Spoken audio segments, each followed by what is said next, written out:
Hi hello ನಮಸ್ತೆ welcome back ಶುದೀಪ್ YouTube channel. ಎಲ್ಲರೂ ಹೇಗಿದ್ದೀರಾ? ಐ ಹೋಪ್ ಎಲ್ಲರೂ ಚೆನ್ನಾಗಿದ್ದೀರಾ ಅಂದ್ಕೊಳ್ತಾ ಇವತ್ತಿನ ವಿಡಿಯೋ ಶುರು ಮಾಡ್ತಾ ಇದ್ದೀನಿ. ನಾನಿವತ್ತು ಸಿಂಪಲ್ಲಾಗಿ ಅತಿ ಕಡಿಮೆ ಸಮಯದಲ್ಲಿ ಪರ್ಫೆಕ್ಟಾಗಿ ಬೇಳೆ ಸಾಂಬಾರನ್ನ ಯಾವ ರೀತಿ ಮಾಡೋದು ಅಂತ ನೋಡ್ಕೊಬರೋಣ.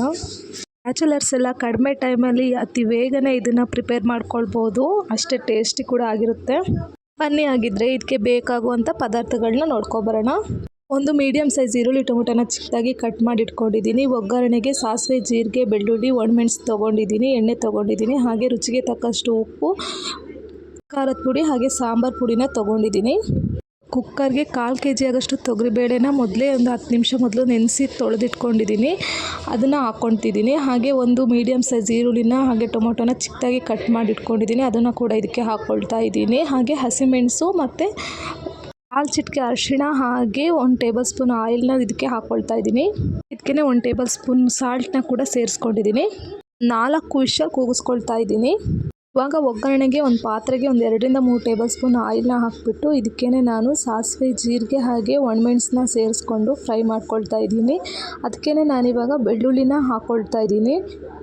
ಇದಕ್ಕೆ ಕರಿಬೇವನ್ನ ಸೇರಿಸ್ಕೊಂಡು ಸ್ವಲ್ಪ ಫ್ರೈ ಮಾಡ್ಕೊಳ್ತಾ ಇದ್ದೀನಿ. ಸ್ವಲ್ಪ ಕೆಂಪಾಗೋ ತನಕ ಫ್ರೈ ಮಾಡಿಕೊಂಡ್ರೆ ಸಾಕು. ಹಾಗೆ ಇದಕ್ಕೆ 1 ಚಿಟಿಕೆ ಅರಿಶಿಣ, ಹಾಗೆ ಖಾರದ ಪುಡಿ ಮತ್ತು ಸಾಂಬಾರು ಪುಡಿನ ಸೇರಿಸ್ಕೊಂಡು ಫ್ರೈ ಮಾಡ್ಕೊಳ್ತಾ ಇದ್ದೀನಿ. ಗ್ಯಾಸ್ನ ಮೀಡಿಯಮ್ ಫ್ಲೇಮಲ್ಲೇ ಇಟ್ಕೊಳ್ಳಿ, ಇಲ್ಲ ಎಲ್ಲ ಸೀದೋಗ್ಬಿಡುತ್ತೆ. ಈಗ ಇದಕ್ಕೆ ನೆನೆಸಿಟ್ಟಿರೋ ಹುಣಸೆ ಹಣ್ಣಿನ ರಸನ ಸೇರಿಸ್ಕೊಂಡಿದ್ದೀನಿ. ಒಗ್ಗರಣೆ ರೆಡಿಯಾಗಿದೆ. ಈಗ ನಾನು ಸ್ಟವ್ ಆಫ್ ಮಾಡ್ಕೊಳ್ತಾ ಇದ್ದೀನಿ. ಇವಾಗ ನಾನು ಬೇಳೆನ ಸ್ಮ್ಯಾಶ್ ಮಾಡ್ಕೊಳ್ತಾ ಇದ್ದೀನಿ. ಇದು ಚೆನ್ನಾಗಿ ಬೆಂದಿದೆ. ಸ್ವಲ್ಪ ಜಸ್ಟು ಸ್ಪೂನಲ್ಲಿ ಈ ಥರ ಇದು ಮಾಡಿಬಿಟ್ಟು ತಿರುಗಿಸ್ಬಿಟ್ರೆ ಸಾಕಾಗುತ್ತೆ. ನೋಡಿ, ಈ ಥರ ಎಲ್ಲ ಚೆನ್ನಾಗಿ ಮಿಕ್ಸ್ ಮಾಡ್ಕೊಳ್ಳಿ. ಇವಾಗ ನಾವು ರೆಡಿ ಮಾಡಿರೋ ಒಗ್ಗರಣೆನ ಇದಕ್ಕೆ ಸೇರಿಸ್ಕೊಂಡು ಚೆನ್ನಾಗಿ ಈ ಥರ ತಿರ್ಗಿಸ್ಕೊಳ್ತಾ ಇದ್ದೀನಿ. ಇವಾಗ ನೀವು ಬೇಕಿದ್ರೆ ಎಷ್ಟು ಬೇಕೋ ಅಷ್ಟು ನೀರು ಸೇರಿಸ್ಕೊಳ್ಬೋದು. ಸ್ವಲ್ಪ ತೆಳುವನ್ನು ಬೇಕಿದ್ರೆ ಮಾಡ್ಕೊಳ್ಬೋದು, ಇಲ್ಲ ಇದು ಇಷ್ಟ ಆದ್ರೂ ಸಾಕಾಗುತ್ತೆ.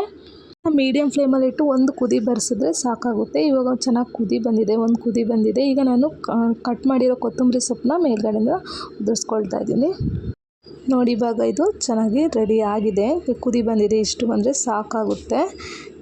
ನೋಡಿದ್ರಲ್ಲ ಫ್ರೆಂಡ್ಸ್, ಕಡಿಮೆ ಟೈಮಲ್ಲಿ ಎಷ್ಟು ವೇಗವಾಗಿ ಬೇಳೆ ಸಾಂಬಾರನ್ನ ರೆಡಿ ಮಾಡ್ಕೊಳ್ಬೋದು ಅಂತ. ಇವತ್ತಿನ ರೆಸಿಪಿ ಇಷ್ಟ ಆದರೆ ಪ್ಲೀಸ್ ಒಂದು ಲೈಕ್ ಮಾಡಿ, ಶೇರ್ ಮಾಡಿ. ಹಾಗೆ ಇದೇ ರೀತಿ ಈಸಿ ರೆಸಿಪಿಗಳಿಗಾಗಿ ನಮ್ಮ ಚಾನಲ್ನ ಸಬ್ಸ್ಕ್ರೈಬ್ ಮಾಡ್ಕೊಳ್ಳಿ. ಕೊನೆ ತನಕ ವಿಡಿಯೋ ನೋಡಿದ್ದಕ್ಕಾಗಿ ಧನ್ಯವಾದಗಳು. ನಾನು ಇದೇ ರೀತಿ ಮುಂದಿನ ವಿಡಿಯೋದಲ್ಲಿ ಸಿಗ್ತೀನಿ. Thank you so much.